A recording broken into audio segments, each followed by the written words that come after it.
सवाल सिर्फ भारत का नहीं है, वैश्विक रूप से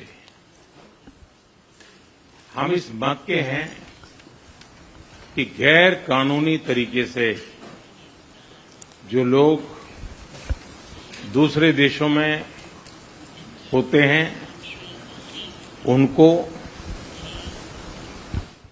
वहां रहने का कोई कानूनी अधिकार तो है नहीं।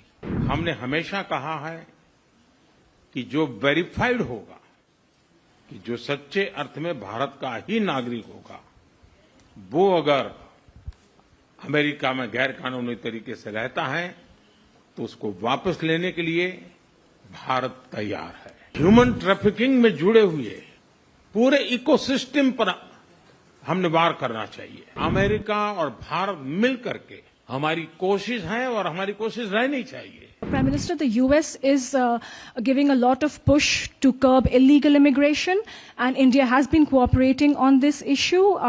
How does India see this issue in the larger context? Thank you.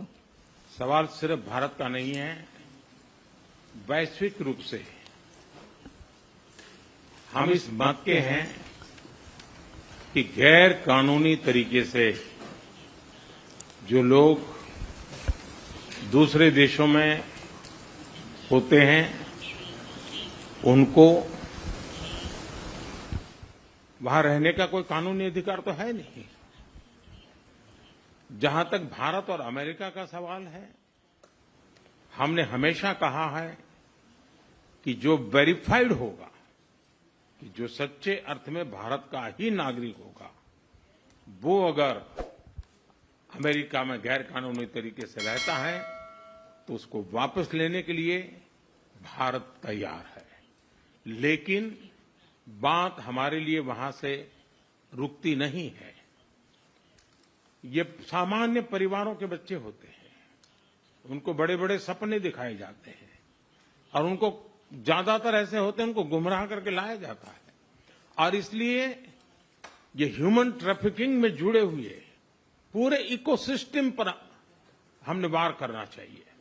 और अमेरिका और भारत मिल करके हमारी कोशिश है और हमारी कोशिश रहनी चाहिए कि इस प्रकार की पूरी इकोसिस्टम को हमें जड़ मूल से नष्ट करना चाहिए, ताकि ह्यूमन ट्रैफिकिंग बंद हो और गरीब लोगों को जो अपनी धन दौलत बेच करके ऐसे बड़े बड़े सपने दिखा करके उनको अंधेरे में रख करके ले जाया जाए, उनके साथ भी अन्याय है।